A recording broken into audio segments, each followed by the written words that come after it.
2022년 5월 2일 한국뉴스입니다. 포털사이트 네이버가 자사 뉴스 서비스에서 화나요 공감 스티커 기능을 없앴다.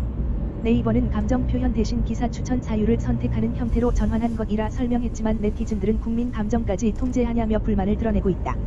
네이버는 지난달 28일 오후 6시 이후 뉴스 기사 하단에 있는 감정 스티커를 추천 스티커로 바꿨다. 이에 따라 기존 좋아요, 훈훈해요, 슬퍼요, 화나요, 후속 기사 원해요 등은 쏠쏠 정보, 흥미진진, 공감 100배, 분석 탁월, 후속 강추 등으로 변경됐다. 스티커 아래에 함께 있던 이 기사를 메인에 추천합니다 버튼도 사라졌다. 쏠쏠 정보는 유익한 정보성 기사, 흥미진진은 빠져드는 이야기가 있는 기사, 공감 100배는 감동적 스토리가 담긴 기사, 분석 탁월은 통찰력 있는 기사, 후속 강추는 뉴스 뒷이야기가 궁금한 기사에 누르면 된다. 사용자당 하루 기사 소비 숫자를 고려해 기사 추천은 승인의 시간 내 50회까지로 제한된다. 이번 조치에 대해 네이버는 사용자들이 기사를 보고 감정 표현을 남기는 대신 기사 추천 사유를 선택하는 형태로 새롭게 전환한 것이라며 사용자 반응을 기반으로 언론사들이 공들여 작성한 좋은 기사들이 발굴될 수 있도록 기대한다고 설명했다. 그러나 취지와 달리 네티즌들 사이에선 불만 섞인 반응이 나오고 있다. 네이버 카페 등 온라인 커뮤니티에는 국민 감정까지 통제하냐 표현의 자유 제한이다 부정적 피드백은 안 받겠다는 건가 등 해당 조치에 대한 부정적인 반응이 이어지고 있다. 한 누리꾼은 기사 내용을 읽고 화가 나도 표현할 방법이 없다며 이러다 댓글창도 닫는 건 아니냐고 말했다. 손흥민이 프리미어리그에서 단 한 번도 없었던 역사를 눈앞에 두고 있다. 토트넘 호스퍼는 이를 한국 시간 토트넘 호스퍼 스타디움에서 열린 레스터 시티와의 2021-22 시즌 프리미어리그 35라운드 맞대결에서 3대1로 승리했다. 이날 왼쪽 공격수로 선발 출장한 손흥민은 3경기 만에 공격 포인트를 기록했다. 손흥민은 전반 22분 오른쪽 코너킥 상황에서 킥을 처리했고 해리 케인의 헤딩 선제골을 도왔다. 후반엔 안토니오 콘테 감독이 선발로 선택한 루카스 모우라를 빼고 데얀 쿨루셉스키를 투입해 변화를 줬고 그것이 적중했다. 후반 15분 역습 과정에서 쿨루셉스키가 중앙으로 들어오면서 박스 안에 있는 손흥민에게 패스를 내줬다. 손흥민은 왼쪽으로 돌아 왼발 슈팅을 했고 그대로 골망을 흔들었다. 이어 후반 33분엔 손흥민이 다시 쿨루셉스키의 패스를 받아 왼발 가마차기 슈팅으로 골문 왼쪽 상단을 찔렀다. 멀티골이자 리그 19호 골이다. 그는 후반 37분 스티븐 베르흐바인과 교체돼 81분간 그라운드를 누볐다. 손흥민은 리그 31경기 19골로 자신의 경력 최다 골 기록을 경신했다. 지난 2020-21 시즌 커리어 최다 골인 17골을 넣었던 그는 한 시즌 만에 다시 커리어 하이를 새롭게 세웠다. 여기에 손흥민은 도움 하나를 더 추가해 7도움이 됐다. 이제 손흥민에겐 프리미어리그에서 아무도 넘보지 못했던 3시즌 연속 리그 득점과 어시스트에서 텐텐 클럽 입성을 눈앞에 두고 있다. 남은 리그 내 경기에서 도움 3개를 추가하면 손흥민은 프리미어리그 역사에 새롭게 이름을 남기게 된다. 한국 기업들이 퍼펙트 스톰에 휩싸이며 역대급 시련에 직면했다.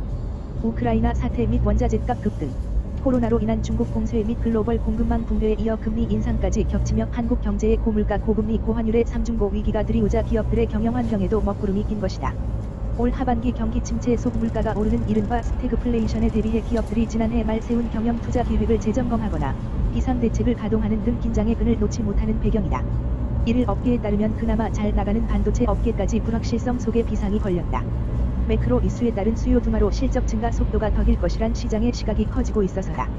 업계 관계자는 올 하반기 메모리 반도체 가격이 기존 예상치를 밑돌 것이라며 매크로 이슈에 따른 수요 둔화로 삼성전자 등 반도체 기업의 실적 증가 속도는 느릴 것이라고 했다.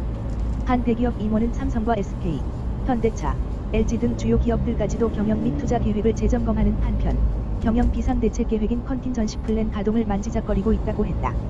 향후 전망은 더 어둡다. 기업들이 1분기까지 원자재값 상승은 흡수 가능했으나 이제는 한계 상황이 왔다는 게 전문가들의 관측이다. 그나마 대기업은 사정이 나은 편이나 중소 중견 기업들은 언제든 무너져도 이상할 게 없다는 우려마저 나온다. 이상호 전국경제인연합회 경제정책팀장은 인플레의 환율까지 올 하반기 기업들은 상당히 어려운 환경에 처할 것이라며 환율이 오르면 원가 상승은 불가피하고 이는 물가에도 영향을 미친다. 금리 역시 기업 채산성을 압박할 것이라고 했다. 골프장 카트는 역외군송이 아닌 이동편의 제공이므로 부가가치세 면제 대상이 아니라는 1심 법원의 판단이 나왔다.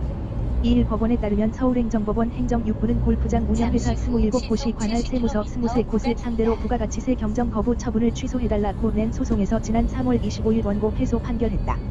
이번 소송에 참여한 회사 27곳 중 2곳은 카트 운영을 위탁받은 회사이다. 다른 25곳은 골프장 운영회사이다. 골프장 운영사는 2015년에서 2019년 사이 부가가치세를 환급해달라는 경정을 신청했지만 받아들여지지 않았다. 부가가치세법은 역외군송 용역을 부가가치세 면제 대상으로 규정하고 있다. 골프장 안에서 이용객들을 태우는 카트도 역외군송이므로 부가가치세가 면제돼야 하고 이미 납부한 금액을 돌려달라는 것이 골프장 운영회사 등의 주장이다. 하지만 1심은 카트 운영의 본질은 여객운송이 아닌 이용객들이 골프를 원활하게 칠 수 있도록 제공하는 부수적인 용역이라고 봤다. 카트 운영은 골프장 영업에 포함되는 것이지 별도로 부가가치세법상 여객운송 영업이라고 할 수 없다는 것이다. 재판부는 카트 용역의 대상은 골프장 이용객에 한정되고 골프장 이용객이 아닌 일반인이 카트를 분리해서 이용하는 것은 불가능하다고 했다. 인천시의 대표 수건 사업인 경인고속도로 지하화를 두고 더불어민주당 국민의힘 시장 후보들 간 선거 경쟁이 심화하고 있다. 다수 국회의원을 가진 민주당에선 이른바 여소야대 상황을 강조하고 나섰지만 국힘에선 윤석열 대통령 당선인의 대표 지역 공약임을 내세웠다. 민주당 인천 서구갑이 김교훈 국회의원은 지난달 30일 열린 박남춘 더크니움 캠프 선거사무소 개소식에서 지난 4년간 성과를 내온 박남춘 인천시장 후보가 잃어버린 4년이 아니라 이제 더 큰 도약으로 인천시를 도시경쟁력 1위 도시로 만들 것이라고 말했다. 김 의원은 경인고속도로 지하화 사업이 기획재정부 예비타당성 조사 대상 사업으로 선정됐다. 앞서 지난해엔 국비 50%를 지원받을 수 있는 혼잡도로 지정까지 이루어지며 6천억 원 규모 예산 심의도 이루어지는 중이라며 유정복 국힘 인천시장 후보 쪽에선 잃어버린 4년을 이야기하지만 정작 우리는 잃어버린 게 없다.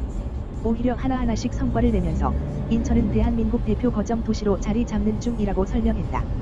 김 의원은 자신이 국회 국토교통위원회 소속임을 강조하며 수건 과제 해결이 가능하다는 입장이다. 앞서 기재부는 지난달 29일 재정사업평가위원회를 열고 인천에서 서울을 연결하는 지하고속도로 건설 사업을 예타 대상 사업으로 결정했다. 이는 신월 IC에서 서인천 IC를 넘어 남청라 IC까지 모두 19.3km 구간을 왕복 4에서 6차선의 지하도로를 만드는 내용인데 올해 초 제2차 고속도로 건설 계획에 포함되면서 국가 상위 계획에 반영되며 사실상 본궤도에 오른 상태다. 이렇게 민주당이 경인고속도로 지하화의 성과를 주장하고 나선 가운데 국힘 쪽에선 윤석열 대통령 당선인의 대표적인 지역 공약임을 강조하는 모양새다. 차기 정부와 함께 인천의 국가재정 사업을 원활히 추진할 수 있다는 입장이다.